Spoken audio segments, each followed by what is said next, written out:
Hi. Hello, ladies, gentlemen, and everyone in between that. Nepal is absolutely locked in. Or, I guess, Nepal can't be locked in. It's a landmass. I'm sorry. Nepal's on fire. They just elected their first prime minister via Discord, and it's all Gen Z's fault. My goats. Let me take you through a quick timeline of events. So recently, Nepal decided to go ahead and ban social media, which was a really good idea. Now, this app ban came into play on September 4th, and the justification behind it was that these social media platforms wouldn't align with the Nepali government's request to get rid of undesirable content. Now, I personally do not know what classifies as undesirable content, right? But I can only assume it's any video on the internet that isn't 10 hours Nepali flag waving, chill lo-fi wind gusts to please, oh please, not overthrow your government to. I thought they were slick with that one, I guess. And this social media ban was absolutely sweeping. This wasn't some little tiny malarkey playground slap fight the US is trying to do with TikTok right now. This was every social media site. But there were 26 major sites that I found listed on the Economic Times, and I want to read them out to you so you can understand the scale of what's being banned here. Starting with Facebook, Messenger, and Instagram, which you could have just said water, aqua, and H2O. It's Meta. Just say Meta. It's all one thing. We got YouTube, which got... Wait. I might have overreacted a little bit. I just felt a lot of empathy for my singular Nepali fan out there. But to continue, there was also a ban on WhatsApp and Twitter, which... Good shit. More, please. More. Can I have more of that? But to continue, of course, we had LinkedIn because people just don't deserve jobs. Snapchat, which is going to affect the 5 remaining users that are out there. Reddit, Discord, Pinterest, Signal, Threads, WeChat, Quora, because I guess fuck your questions. Tumblr, Clubhouse, Mastodon, Rumble, Rip Bozo, VK, Line, in my opinion, Zalo, Soul, Hamtro Patro, and Be Real, which... Let's be real.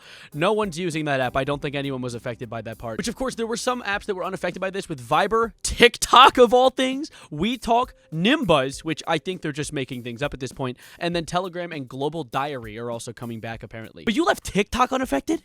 Really? Are you dumb or are you stupid? I'm not anti-TikTok, by the way, just to clarify. What I'm trying to say is this social media ban wasn't some sort of, oh, we got to stop our kids from watching the incredible gassy 6-7 fart compilations and rotting their brains. That's not what they're trying to do. They're not trying to protect the youth. That's not one of those instances. This is very obviously one of the facets in which people were communicating and spreading information about how corrupt the Nepali government is. And best way to stop them from uniting is to cut it off at the source. Stop them from being able to communicate with each other, and of course that meant that these apps had to go. But TikTok is like the D1 political commentary app. Like, I learn about politics through there. Not strictly. I just want to clarify that. Do not use TikTok as the only way you learn about politics, for the love of God. You can learn about what's going on TikTok and then take that knowledge and go to a trustworthy source that isn't TikTok and flesh it out. But TikTok is a good starting point. It lowers the barrier of entry for learning about politics around your country, which of course had the Nepalese government shivering in their timbers because they were horrified about people learning about how horribly corrupt they are, because they just simply were. This isn't some sort of situation where the Gen Z rioted and overthrew their government because they couldn't brain rot on Instagram Reels anymore. This is a straw that broke the camel's back from a system that has been consistently corrupt for a long time now. The average Nepali income is about 970,000 Nepalese rupees, which sounds like a lot of doubloons, unless you translate it to American dollars, which is about $7,000. $7,000 a year. Imagine living on $7,000 a year. And I know a lot of people are struggling with the concept of inflation and dollars meaning different things, especially in my Discord server. I don't know who the hell was trying to rage bait me in there and say that, like, oh, I could move to Paraguay. I'm a millionaire in Paraguay. Good luck buying your coffee for $4,000 each. Lock in. But, of course, that average income is also horrifically skewed by how this whole epidemic of Nepo babies exists in their country. There's this growing issue where there are just sons and daughters of politicians living these lavish lifestyles purely off of the taxpayer money of the average citizen. So if you disqualify out the top 1% of the country, in reality, the average Nepali citizen's making about $1,400 a year. Oh my God, that's not that you could buy the Lego Death Star and that's it. What a first world ass way to equate money. You can only afford 1.5 Lego Death Stars? I'm a starving Nepali child. This is the last thing I'll ever read. Like, my bad. And as we move forward in the timeline, 4 days after the initial app ban, on September 8th, 2025, there was this gigantic protest. Tens of thousands of people gathered around the federal parliament building in Nepal, protesting not just the app ban, but corruption as a whole in their country that they've been dealing with for years now. In an act of unity that sends a white tear down my pant leg and honestly gives me a bit of jealousy considering over here with the 380 million Americans who can't even agree on how many licks it takes to get to the center of a Tootsie Pop, there's no way we could achieve any level of unity to that scale. But it really is crazy the amount of people who pulled up to this Capitol. Tens of thousands of people who are just absolutely tired of the corruption in their country. And of course, this pushback sent the government's tail between its legs. They were quivering and shivering in their timbers like, oh, guys, we'll unban the apps. We'll give you the apps. We'll give you Facebook back. You want your AI videos of Hulk building huts in Africa that are very real? We will give you. You can have it back. But they didn't want that. They were done with that at that point. Yeah, that's some malarkey. Yeah, they were at the Capitol. They had to come to your front door. They wanted all at this point. And that's exactly what happened. They continued to protest. And of course, one of the unfortunate side effects of this protest being at the scale that it was is it had no, leadership. There was no person that was leading the charge, so it was relatively disorganized, and as a result, there was this one girl who threw a rock at a CCTV camera, which gave the cops, of course, very reasonable leeway to start shooting civilians. That's something that makes me so angry about protests and the way that people view them when it comes to destruction in the protest. Obviously, in a disorganized protest like this, there's going to be property that's going to get damaged. That happened, and of course I'm not going to be like, yeah, right on, destroy elderly people's things, but at the same time, we can't be like, oh, well, I guess killing these people is worth it now. Who said that? Who the hell said that? Why'd you say that, you freaking nature? The government has to hold a level of responsibility and a level of blame for the fact that civilians have been pushed to a degree where tens of thousands of people have gathered to destroy the Capitol. I wonder why they did that. Why? Because they were too busy playing Fortnite to get a job? No, I don't think that's it. And as a result of police opening fire on their own civilians, 19 Nepali citizens died on day one, but that was just September 8th. Moving into September 9th, the Parliament building was on fire. Not just the Parliament building, though. Multiple political centers across the state were all on fire due to protests, and dare I say at this point, you can probably pretty confidently call it also riots of upset Nepali citizens at the level of corruption their government holds. With one of the funniest developments of that day specifically being the, at the time, Prime Minister of Nepal getting airlifted off of the Parliament building via helicopter like a Call of Duty Zombies Easter egg. Motherfucker was putting hoof to pavement. He was getting out of there. Which honestly, I can't even blame him for, really, because if the Nepali citizens were to have gotten their hands on him, they would have gone full French Revolution on his ass. They would have drawn and quartered him, tied each limb to a different horse, and had it run in different directions. Because after the first 19 Nepali citizens died on day one, they were furious. If anything, I would say that was probably the turning point that turned it from a organized protest to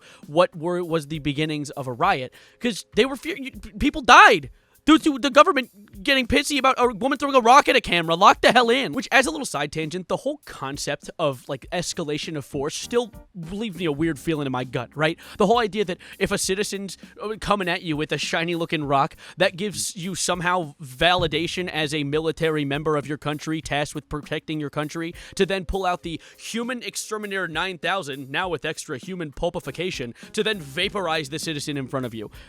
Chill out! Calm down, please! And of course, since it did become a riot in some places, more deaths did end up happening. By the end of everything, when the dust began to settle, approximately 72 Nepali citizens were dead, and over 2,000 were injured. Another little side note on September 9th that I thought was an interesting little point to add is people started re-emerging the idea of bringing back the monarchy to the point that they started bringing up pictures of former kings as symbols of the resistance. Which to that, I would have to say, wait, hey, whoa! That's what you have right now. Let's not do more of that, please. The grass is not greener on the other side of the political spectrum. I much prefer, rather than giving kings more validation, the one thing I saw a lot of Gen Z people doing, which was injecting their own culture into this protest. I saw a lot of people using the Straw Hat flag from One Piece, which notoriously in One Piece, they fight against corruption. At least that's what I've heard. I've never watched One Piece because I don't have 17 days worth of time to give up because I have a job and school. Anyways, I really thought it was cool, though, that they were utilizing Straw Hat and the way that was, if anything, a uniting force for them. And I thought that's cool. I like that. I really, really like that. By September 10th, a lot of the rioting began to subside. However, there was still some in some areas, more specifically around politicians' homes. Apparently, there was a video that leaked online of some rioters breaking into a politician's home and stealing guns, like SMGs and a bolt-action rifle. I don't know where he got that from, but he doesn't have it anymore. I think they probably reclaimed it. I'm not going to lie. The video leaked online that I'm pretty sure they know exactly who did it. But still, there was still some stuff going on September 10th, but a lot of it began to cool down. And by noon, there was online talks already commencing via representatives of the general population and representatives of the still standing government and some armed forces. They were all kind of discerning who they wanted to elect as the new leader. And what better place to do that than Discord.com, the everything site or whatever they call it now. And I can't upload this video without giving love to one of my community members, Vio, who has been doing a bunch of the research behind the scenes for me because I've admittedly been quite burnt out when it comes to researching YouTube videos. But Vio got access to the Discord server. I can't. I tried, and it's invalid. I guess they don't like me. But Vio got video from inside the Discord of the vote. Who now? Sushila Karki, Harka Sampang, Sagar Dakal, I'm so sorry about the pronunciation, but also not, because I'm trying my bestest. Random Nepali and Mabir Poon. Why is that, first of all, why is that second place? Second place is just like, oh, somebody. They'll handle it. Let him do it. Okay, to clarify, I just got an update from one of my moderators, Catalyst. He told me that apparently Random Nepali is not just a random Nepali guy. It's the name of a YouTuber, so that makes a little more sense. However, in other news, due to the near success of that vote, I now plan to legally change my name to Random American and then run for president in a week. But let's talk about Sushila Karki for just 1 second, the new prime minister, and must I also add, the first female prime minister of Nepal. This isn't just some random woman they pulled out from in between their cheeks. This was originally the chief justice of Nepal, who had some notorious cases taking down corruption within the government previously, which is likely why they trust her with this position now. However, I as well see the ever-looming plot hole here, which is the fact that no one over the age of 25 uses Discord. So there's a pretty large portion of the Nepali population that's been completely disregarded in this recent vote. However, don't worry, I have an alleviation for your worries. Karki is not the new prime minister this is not like you're going to be the prime minister for the time being type shit. This is an interim leader who is going to hold the position until an already pre-coordinated March 5th, 2026 official election date. So Karki could get voted in, for sure, by the general population, but for the time being, it's just a trusted member of the government holding this position until they can get everyone else on board and vote for someone official. Karki's just keeping the seat warm, because they probably don't want to bring back the old guy, despite the fact that he's pissing, shitting, and crying and peeing his pants because he really wants to come back. Bitch, you got airlifted. That's cute. No, though. I just thought this story was overwhelmingly cool and wanted to share it with you guys, and also come back from my extremely long hiatus of college beating my ass. I'm back. I should be back. I already have some video.